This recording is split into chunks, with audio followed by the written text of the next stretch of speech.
Aretha Franklin did not expect Tom Jones to say what he said. Not on live television, and not to her. It was 1969, inside a television studio in Los Angeles, where the cameras, crew, and audience of This Is Tom Jones were preparing for one of the most anticipated tapings of the season. Aretha Franklin had agreed to appear as a guest, a booking that the production team had spent weeks arranging.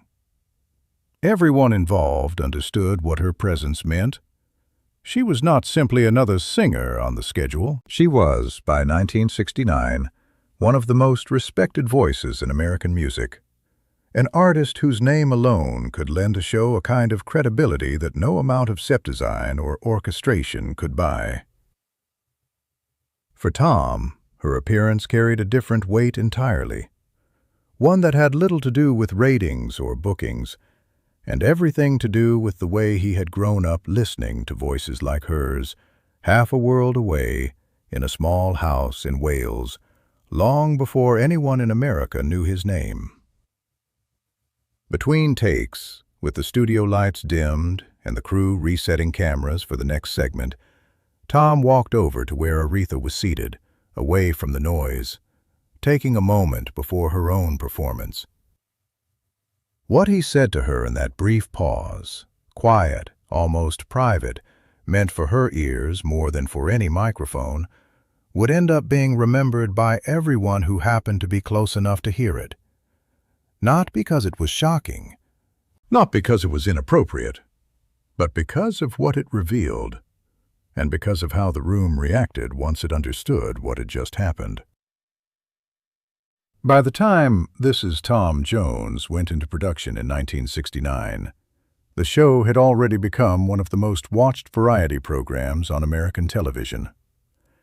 Each week it brought together performers from radically different worlds: pop, soul, rock, jazz, and classic showbiz, onto a single stage, often for performances that existed nowhere else, captured only once, for a single broadcast. The format was simple in concept, but enormous in scale. A full orchestra, a live audience, a production schedule that moved quickly, taping multiple segments in a single day, with guests arriving, rehearsing, performing, and departing within hours. For a host, it demanded not just vocal stamina, but constant adaptability, segueing from one musical world to another, sometimes within the same hour, sharing a stage with performers whose styles could not have been more different from his own.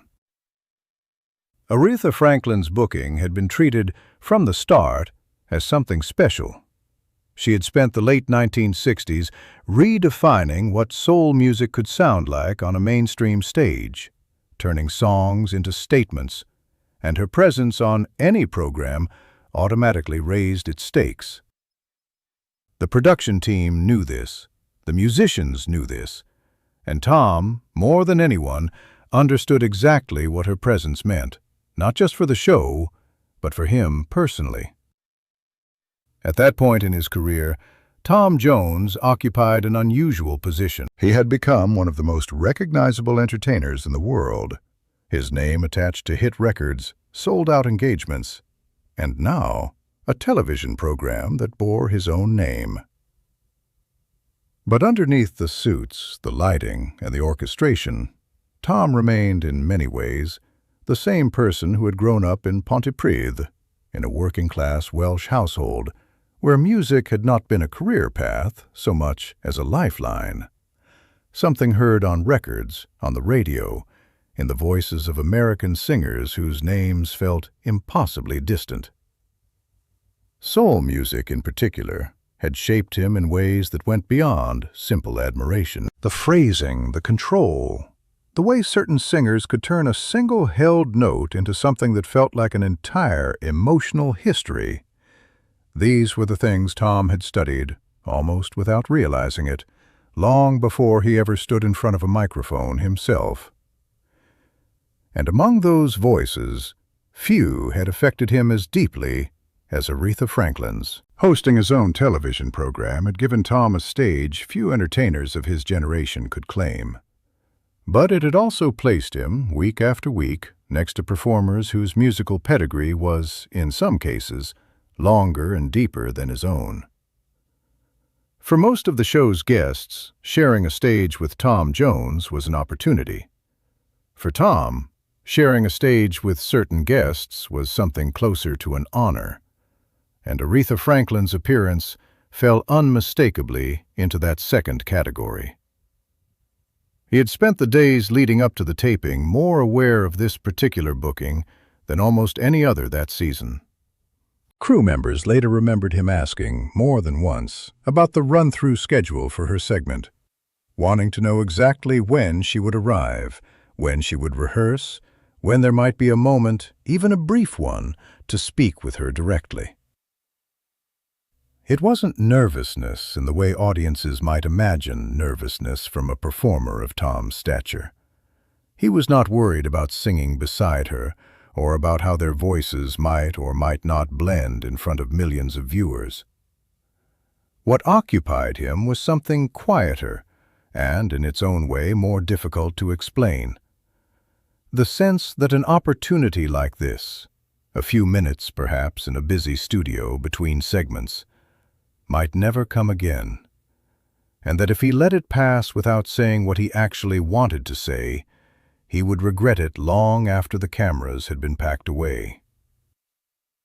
As the taping progressed through the afternoon, that opportunity began to take shape. Aretha's segment was scheduled for later in the day, which meant there would be a window, not long, but real, between the end of one set's rehearsal and the beginning of hers, during which both of them would be present on the studio floor at the same time, with the crew occupied resetting equipment and adjusting lighting for the next sequence.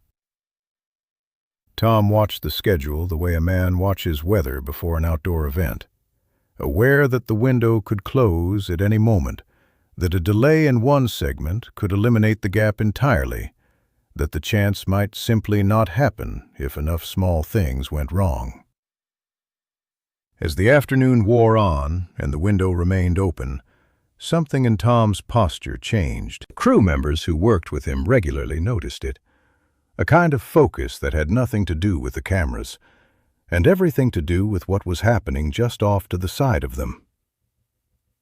When the moment finally arrived, it arrived quietly. Aretha was seated near the edge of the set, going over notes with one of the musical directors in the relative calm before her own segment began.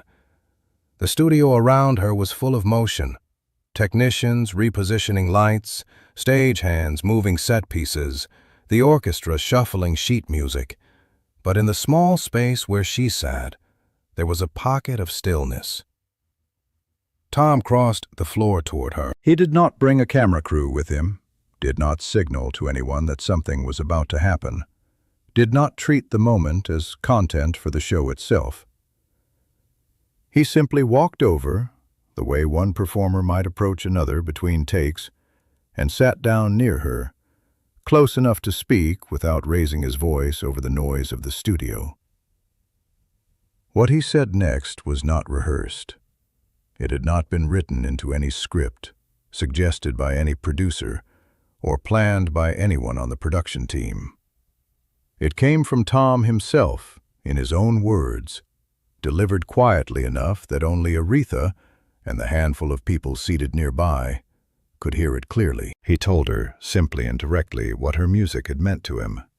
Not as a fan paying a compliment to a celebrity, and not as one performer flattering another before a shared appearance, but as someone describing, almost matter-of-factly, the role her voice had played in his own life, in a small house in Wales, on records played until they wore thin, during years when the idea of ever standing on a stage, let alone hosting his own television program, would have seemed impossible.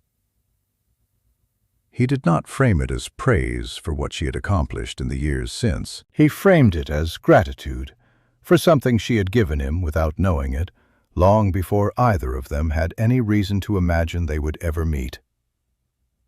For a moment, Aretha said nothing. The people nearby, a couple of musicians, a stagehand adjusting a cable, one of the show's assistant producers, noticed the pause before they fully understood what had caused it. It wasn't an awkward silence. It was the kind of pause that happens when someone receives something they were not expecting and needs a beat to take it in before responding.